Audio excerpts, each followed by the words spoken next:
नमस्कार, मैं हूं नीरज मेहरा और आप देख रहे हैं एवन टीवी का खास कार्यक्रम मुद्दा है गरम। मुद्दा गरम में हम बात करेंगे राजधानी पानी पानी। जी हां, राजस्थान में जैसे ही बरसात आती है और ख़ासतौर पर जयपुर में जैसे ही बरसात आती है, मामूली सी बरसात में जयपुर की सड़कें दरिया बन जाती है और यहाँ का ड्रेनेज सिस्टम एकदम से फेल हो जाता है। आखिरकार क्या कारण है कि राजधानी जयपुर में नालों की सफाई भी होती है और इसके बावजूद मामूली सी बरसात में सड़कें दरिया बन जाती है। आखिरकार इसके पीछे क्या कारण है, इन तमाम बातों पर चर्चा के लिए मेरे साथ जुड़ रहे हैं विमल अग्रवाल जी हैं, भारतीय जनता पार्टी से हैं, पार्षद, आपका स्वागत है। मनोज मुदगल जी हैं, कांग्रेस पार्षद है, आपका भी बहुत बहुत स्वागत है। मनोज जी, सबसे बड़ी बात यह है कि मामूली सी बरसात होती है और राजधानी की जो सड़कें हैं वो नदियों में तब्दील हो जाती है और कहीं भी आप जाएंगे 2 से 3 फीट पानी आराम से भर जाता है। और चार दीवारी की बात करें तो कई बाजार ऐसे हैं जिनमें दुकानों में पानी भर जाता है, लाखों रुपयों का नुकसान हो जाता है। निचले स्तर पे जो कच्ची बस्तियां बसी हुई है वहाँ भी बड़ी समस्या का सामना करना पड़ता है, जबकि नगर निगम इस बात के दावे करता है कि वो जो नाले हैं, बरसाती नाले हैं, उनकी सफाई करता है और उन पर करोड़ों रुपया खर्च किया जाता है। कई बार तो वो सफाई ऐसी होती है कि उनके पैसे कागजों में खर्च किए जाते हैं और हकीकत में उन नालों की सफाई नहीं होती है। कई बार तो टेंडर ही नहीं होते और बिना टेंडर के भी कई बार पैसे उठाने के मामले सामने आते रहते हैं। आपको क्या लगता है इसका ये बड़ी समस्या है, इसका कारण क्या लगता है? आपको लगता है कुछ खास कारण है या निगम और जिला प्रशासन के जो अन्य विभाग है उन विभागों के बीच तालमेल नहीं है, उस कारण से ये समस्या ज़्यादा बढ़ रही है, या फिर कोई अन्य कारण नजर आता है आपको? देखिए नीरज जी, जयपुर एक महानगर है। राजधानी जयपुर महानगर होने के साथ साथ अब हमारा दायरा भी काफी बढ़ गया है, क्योंकि पहले जयपुर 10, 15, 20 किलोमीटर में था, आज 50 किलोमीटर के आसपास फैलावड़ा हो चुका है, चारों तरफ फैल चुका है और निगम का क्षेत्र भी बढ़ चुका है। कहीं जेडीए का क्षेत्र है, कहीं हाउसिंग बोर्ड का क्षेत्र है, कहीं नगर निगम का क्षेत्र है। लेकिन मैं आपको ये बताना चाहूंगा निश्चित रूप से कि पहली बार जयपुर नगर निगम ने टेंडरों का बिल्कुल टाइम पे निस्तारण किया और इसके साथ साथ नालों का सफाई हुई। मैं उदाहरण देना चाहता हूं आपको जयपुर नगर निगम हेरिटेज का, कि जयपुर नगर निगम हेरिटेज में 363 नालों की, बड़े नालों की सफाई हुई, बिल्कुल सफाई होकर और बिल्कुल इस समय दुरुस्त है। और आज जैसा कि आप देख रहे थे कि अभी 2-3 दिन पहले जबरदस्त बरसात हुई, बाकायदा हमारे अधिकारियों के साथ महापौर जी और हम सब ने कई जगह दौरा किया। जयपुर में लगभग आधा से 1 घंटे तक पानी कहीं रुका तो रुका, अदरवाइज पानी का निस्तारण सब जगह हुआ। ये पहली बार देखने में हुआ कि टेंडर का टाइम बिल्कुल सही था, टेंडर का कार्य का जो विभाजन था बिल्कुल सही समय पे हुआ। और इसके साथ साथ पानी का निस्तारण, आप देखिए जयपुर में आज कहीं भी देख लीजिए, आज भी पूरे दिन बरसात का मौसम रहा है, कुछ इलाकों में बरसात हुई है, लेकिन मैं अभी खुद सिविल लाइन से पूरा घूमता हुआ इधर सीस की मौके आ रहा हूँ, कहीं भी मुझे सड़क पे पानी खड़ा हुआ नहीं मिला। हाँ, विमल जी, इनका कहना है कि 364 जो नाले थे उनका समय पर टेंडर हुआ, समय पर सफाई हुई और बरसात के मौसम में कुछ समय पानी रहता है, क्योंकि बरसात जिस रफ्तार से आती है और उस समय पानी भरता भी है, लेकिन फिर भी क्योंकि ड्रेनेज सिस्टम को हम फेल इसलिए मानते हैं कि बहुत सारे नाले तो निगम ने बंद कर दिए, बहुत सारे बाजारों के, बहुत सारी कॉलोनियों के नाले बंद कर दिए, जिसका कारण भी ये है कि अब वो पानी का फ्लो सड़कों पर ही रहता है। आपको लगता है ये नालों का टेंडर प्रक्रिया और सफाई का काम, क्योंकि नालों की सफाई तो होती है, मलबा होता है, नालों को बाहर ही छोड़ दिया जाता है, फिर वो वापस कचरा जो है नालों में चला जाता है और जब बरसात आती है तो फिर वो रुक जाते हैं? देखिए नीरज जी, विनोद जी ने कुछ बातें कही है, मनोज जी ने कुछ बातें कही है, मैं इनकी कुछ बातों से तो सहमत हूँ, लेकिन अधिकांश बातों से इस कारण से सहमत नहीं हूँ, क्योंकि सिर्फ चेहरा बदलने से व्यवस्था बदल जाए ऐसा नहीं है। व्यवस्था बदलने के लिए हमें डेडिकेशन की ज़रूरत होती है, समर्पण की ज़रूरत होती है। आपने कहा कि नालों की जो टेंडर है वो समय पर उन्होंने किए हैं, निश्चित रूप से किए हैं। कोई भी निगम का बोर्ड हो, बीजेपी का हो, कांग्रेस का हो, अधिकारी प्रॉपर टाइम पर उस व्यवस्था को लागू करते हैं, लेकिन उसके पीछे कमिटमेंट कितना है ये देखना महत्वपूर्ण है।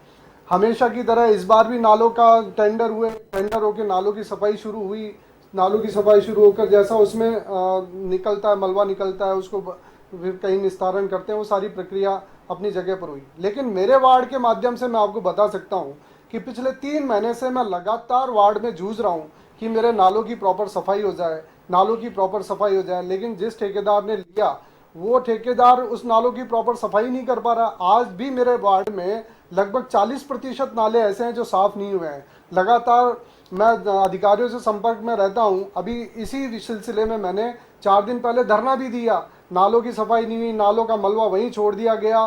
कुल मिलाकर हमारा जब तक समर्पण नहीं होगा, चाहे वो पार्षद का समर्पण हो, चाहे वो अधिकारियों का समर्पण हो, चाहे उससे ऊपर अधिकारियों का समर्पण हो, चाहे ठेकेदार का समर्पण हो। ठेकेदार तो अपना ठेका लेके और उसको जितना में उसने ठेका लिया है उसका टारगेट फिक्स होता है कि मैंने 5 लाख का ठेका लिया है तो मुझे 4 लाख 4.5 लाख तक का काम करके या उससे भी कम करके मुझे मेरा यहाँ से निपटारा करना है। लेकिन पार्षद जागरूक रहेगा, अधिकारी जागरूक रहेंगे, तो जो नाले की प्रॉपर डेप्थ है वो डेप्थ पे नाला साफ हो, कचरा साफ हो, और जो कचरा बाहर निकला है वो कचरा वहाँ से चला जाए। ये जब तक नहीं होगा, ड्रेनेज प्रॉपर सिस्टम नहीं होगा, पहली बात।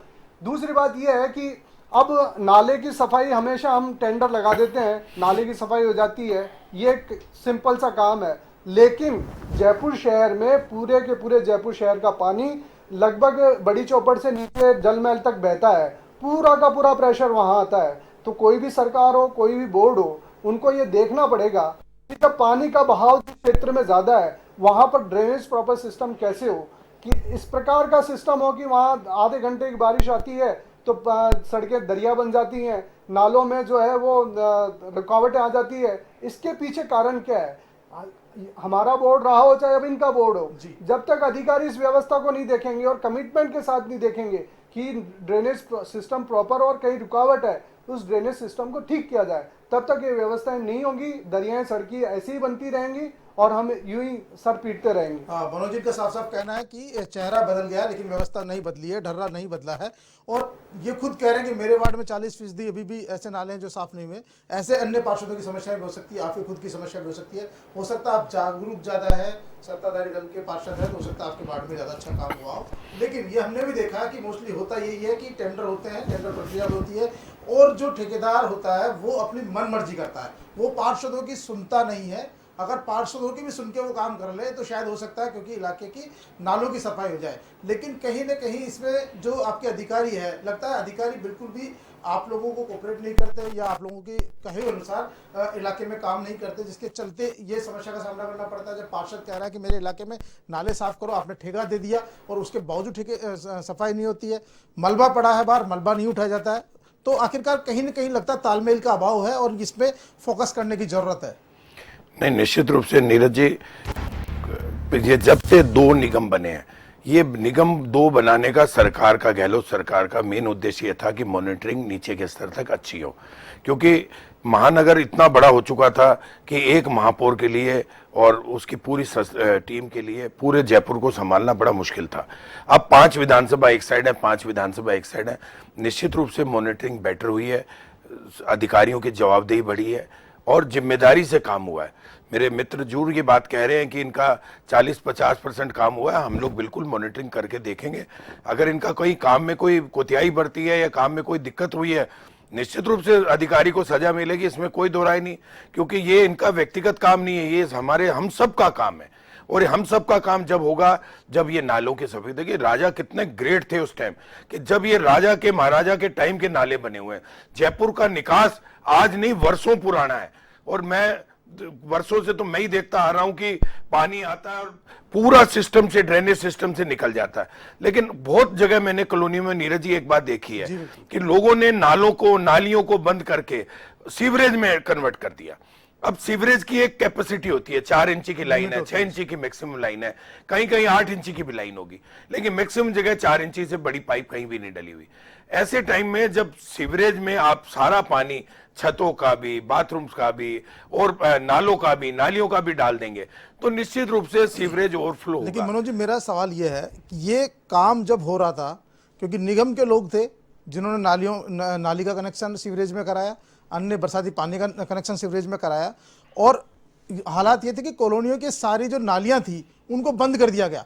अगर जेडीए या नगर निगम की कॉलोनियां थी, उन्होंने नालियों का निर्माण किया तो उनको बंद करवा दिया गया। आज हालात ये कि कॉलोनियों में तो आप 2-3 दिन तक पानी भरा रहता है, जब पानी सुसेगा जब ही वहां पर लोगों को राहत मिलती है। शहर में तो फिर भी देखते हैं कि सड़क पे आधे घंटे में पानी बहकर ढलान की ओर चला जाता है, लेकिन कॉलोनियों में क्योंकि वहां नाले है ही नहीं तो वहां पे ज्यादा भराव की समस्या का सामना करना पड़ा लोगों को। निश्चित रूप से देखिए, बसासत बढ़ते बढ़ते प्लॉट्स पक्के होते जा रहे हैं।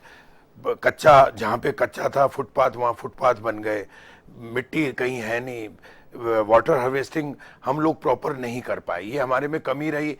पानी का सदुपयोग करना चाहिए। आज पानी का अगर सदुपयोग हो, वाटर हार्वेस्टिंग प्रॉपर हो, तो वो जल ही जीवन है।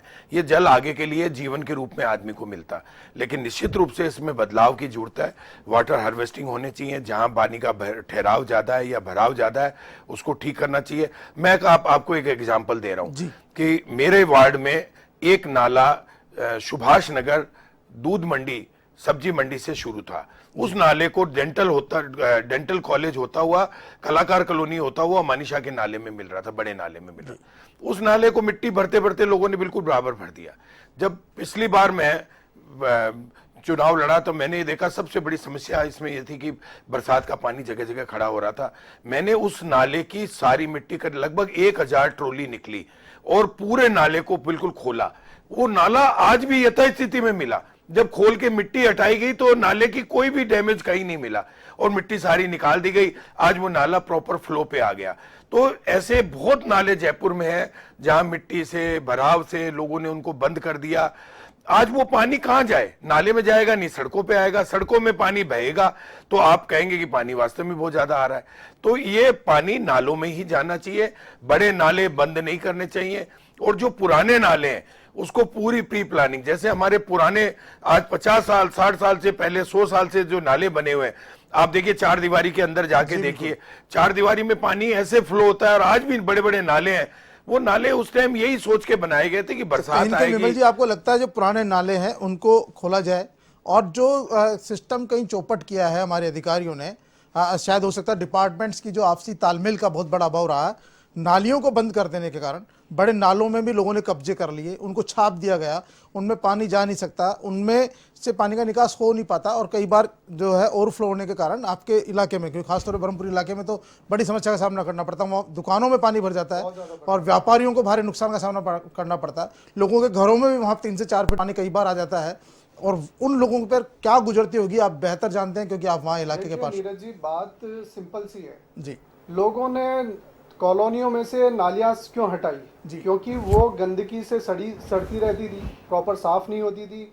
इस कारण से लोगों ने धीरे धीरे करके उन नालियों को हटा दिया। उन्होंने सीवर में अपने कनेक्शन दे दिए।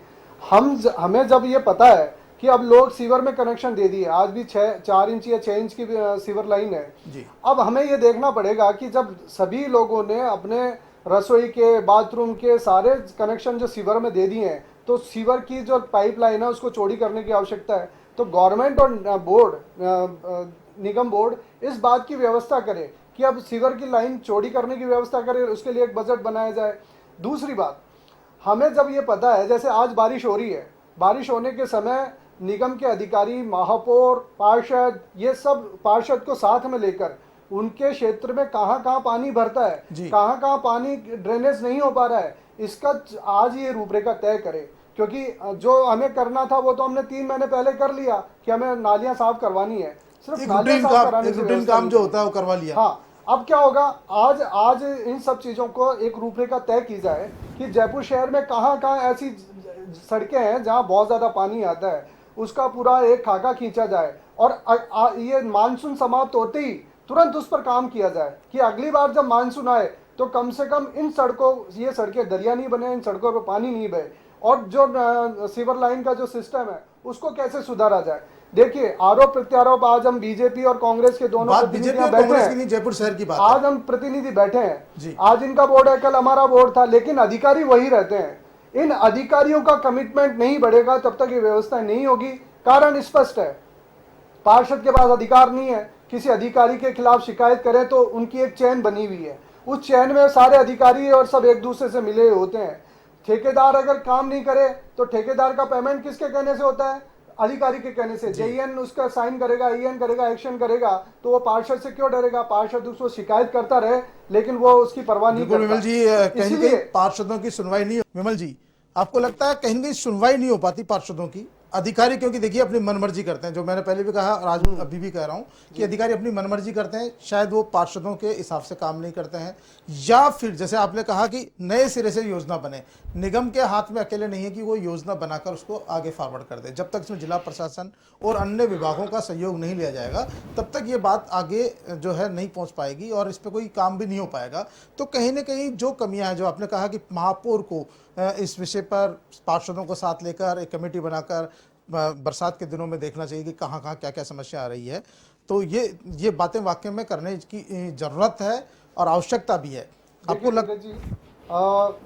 अधिकारियों के साथ साथ यदि पार्षदों को भी बराबर की जिम्मेदारी तय कर दी जाए कि किसी भी ठेके पर यदि अधिकारी उस पर साइन करेगा तो कम से कम पार्षद से पूछकर उस पर उसकी एनओसी लेंगे, दोनों अधिकारी और पार्षद मिलकर तय करेंगे कि काम प्रॉपर हुआ कि नहीं हुआ। जब तक दोनों की सहमति नहीं बन जाए उस ठेकेदार का बिल पास नहीं किया जाना चाहिए, पहली बात। दूसरी बात, हमको ये तय करना पड़ेगा कि जयपुर वर्ल्ड हेरिटेज सिटी है, इसको हम किस दिशा में लेकर जाना चाहते हैं। हमेशा की तरह आप अभी भी शहर का दौरा कर लीजिए, जगह जगह गंदगी के ढेर भरे पड़े हैं। कारण उसका स्पष्ट है कि पानी जहां भरा पड़ा है वो गंदगी लेकर आया है, पानी तो निकल गया लेकिन गंदगी वहां जाम हो गई। तो ये जो सिस्टम है, इस सिस्टम को ठीक करने के लिए कम से कम पार्षदों को ताकत देने की आवश्यकता है, पार्षदों के अधिकार बढ़ाने की आवश्यकता है। और जब भी हमारी बोर्ड में मीटिंग होगी, मैं निश्चित रूप से बोर्ड में यह प्रस्ताव भी लाने वाला हूं कि पार्षदों की अधिकारियों के साथ साथ, क्योंकि उनको डर नहीं होता, अधिकारी सारे एमएलए के पीछे भागते हैं क्योंकि उनको ट्रांसफर का डर एमएलए से रहता है, सरकार के साथ जुड़े रहते हैं। पार्षद उनका ना तो ट्रांसफर करवा सकता है, ना उनकी शिकायत पर उनके कार्रवाई करवा सकता है। जब पार्षद के पास अधिकार ही नहीं है तो मैं समझता हूं कि इस प्रकार का जनप्रतिनिधि बनने का कोई औचित्य भी नहीं है और इस प्रकार की व्यवस्था भी समाप्त बहुत बड़ी बात कही यानी कि जब हमारे पास कोई अधिकार ही नहीं है तो आखिरकार ऐसा जनप्रतिनिधि बनने का फायदा क्या है जो जनता के काम नहीं करवा सके। जनता और प्रशासन के बीच में जो कड़ी है वो पार्षद होता है, क्योंकि जो भी लोग हैं आपसे सीधे आपसे शिकायत करेंगे। अगर सफाई नहीं हो रही तो आपको फोन करते हैं, लाइट चली गई तो आपको फोन करते हैं, और आप लोगों के कहने पर अगर अधिकारी काम नहीं करे तो आखिरकार भुगतना किसको पड़ेगा। मनोज जी, आपको लगता है? एक बात और इसमें शामिल करता हूँ, जैसे आपने एक बात कही कि बहुत छोटी सी व्यवस्था से लेकर बड़ी व्यवस्था तक पार्षद के पास फोन आते हैं। निश्चित रूप से मेरे पास, मैं जब से पार्षद बना हूँ, जनसेवा में पहले से भी लगा रहा हूँ, ये सब काम पहले से भी करता रहा हूँ, लेकिन जिस प्रकार की व्यवस्थाओं में पार्षद इन्वॉल्वमेंट रहता है, आप देखिए सुबह से लेकर मैं 4 घंटे सुबह वार्ड की व्यवस्थाओं में लगा रहता हूँ, उसके बावजूद भी दिन भर किसी न किसी काम के लिए फोन आता रहता है। तो जितना काम पार्षद करता है अपने वार्ड में, मुझे नहीं लगता कि उतना काम एमएलए के पास में रहता होगा। इसलिए पार्षद की जो वेतन दिया जाता है, पार्षद का जो भत्ता दिया जाता है वो 3750 रुपए दिया है। इस बार बोर्ड की मीटिंग में हमने कहा भी है और मेयर साहब ने इस बात को प्रस्ताव में शामिल भी किया था कि पार्षद को वेतन भत्ते भी बढ़ाए जाएंगे। बहुत सारे ऐसे मुद्दे हैं, जब तक पार्षदों के अधिकार को नहीं बढ़ाया जाएगा। आपने सही कहा, कहीं कहीं पार्षद जो है निचली कड़ी है जनता और सरकार के बीच की। मनोज जी, आपको लगता है पार्षदों के भी वाक्य में, क्योंकि जब तक उसकी शिकायत पर, अगर वो किसी ठेकेदार की शिकायत कर रहा है और उस ठेकेदार के खिलाफ कार्रवाई नहीं हो रही है, किसी जयन नयन की शिकायत की, उसके खिलाफ कार्रवाई नहीं हो रही है, तो आखिरकार डर कैसा रहेगा? जनता तो आपको पकड़ती है। निश्चित रूप से सही बात है, पार्षद का दायित्व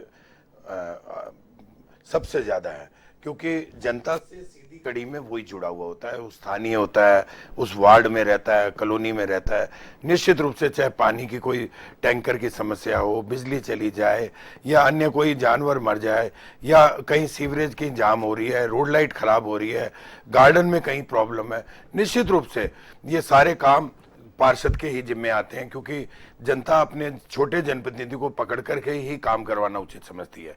दूसरा, सर्टिफाइड भी होते हैं, क्योंकि पार्षद की मोहर हर जगह वैल्यूएबल है, तो पार्षद के पास निश्चित रूप से, अब मेरे ख्याल से तो मेरे पास 8-10 घंटे तक लोग आते रहते हैं मोहर लगाने के लिए। कोई मूल निवास प्रमाण पत्र, कोई किसी पे, हर टाइम यही चलता रहता है कि लोग मोहर लगाने के लिए और अपना अटेस्टेड करवाने के लिए आते रहते। मैं इसके साथ नीरज जी आप सब लोगों को एक बात और आश्वस्त करना चाहता हूं कि जयपुर की जनता को किसी भी प्रकार से चिंता नहीं करनी चाहिए।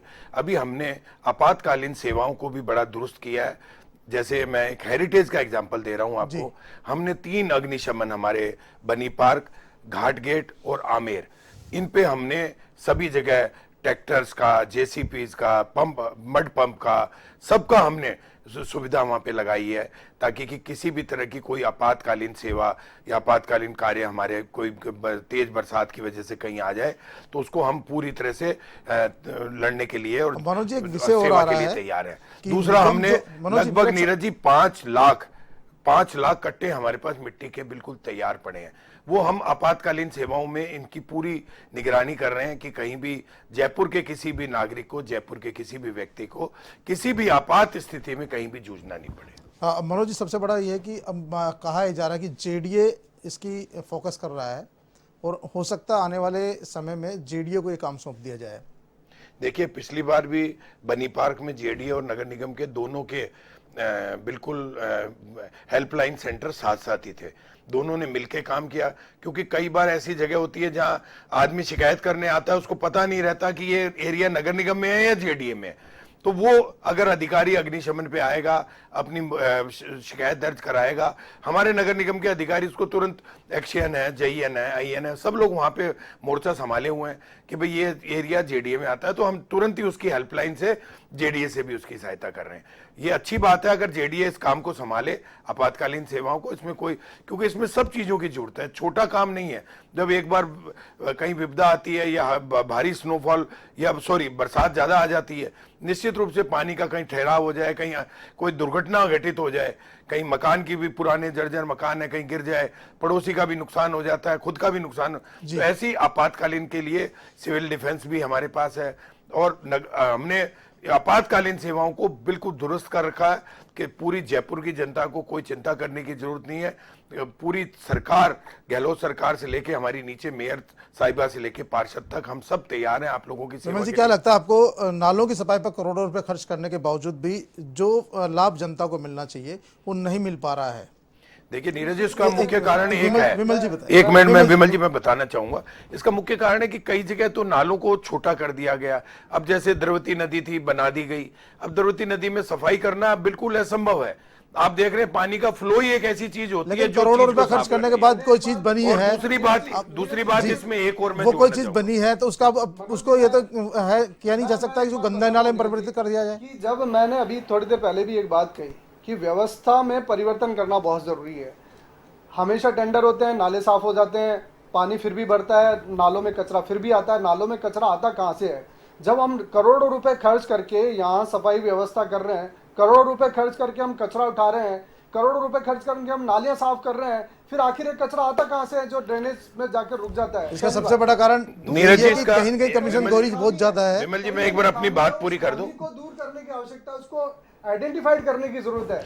मैं ये नहीं कह रहा कि ये खामी किसकी है, मैं कह रहा हूँ इस व्यवस्था को चेंज करने के लिए हमें उस खामी को ढूंढना पड़ेगा कि आखिर ऐसी कौन सी कारण है। हम विदेशों में जाएं, विदेशों में हम जाते हैं तो अपने आप ऑलरेडी सारे हर साल हर बार जो है निगम भेजता है अपने अधिकारियों को, पार्षदों को भेजता है। नीरज जी, उसका एक कारण, लेकिन होता क्या है, बात वही है नीरज जी, अधिकारियों को सुधारने की जरूरत है। जब तक ये अधिकारी नहीं सुधरेंगे, ठेकेदारों की एक मैंने मानसिकता देखी है, लो उसमें जितना का उनका टेंडर होता है उससे लो रेट पर वो टेंडर लेते हैं, फिर कमीशन खोरी करके अपना बिल पास करवा लेते हैं। बहुत बड़ी बात कही है, कमीशन खोरी का खेल जो चलता है। शामिल है। 1 मिनट का समय मनोज जी, आपको लगता है द्रव्यवती नदी को काफी जो सौंदर्यीकरण किया गया है उस पर अरबों रुपया खर्च हो गया है और आपकी सरकार ने उस पर कोई ध्यान नहीं दिया? अब वो कह रहे हैं कि वो गंदा पानी जा रहा है, उसमें जा रहा है, लेकिन कहीं न कहीं जो चीज अगर बना दी, किसी भी सरकार ने बना दी, अब उसको दुरुस्त रखना, सही रखना तो आपका काम है, आपकी सरकार। देखिए नीरज जी, टाटा कंपनी ने उसका देखरेख की जिम्मेवारी ली थी, उसका एग्रीमेंट हुआ था,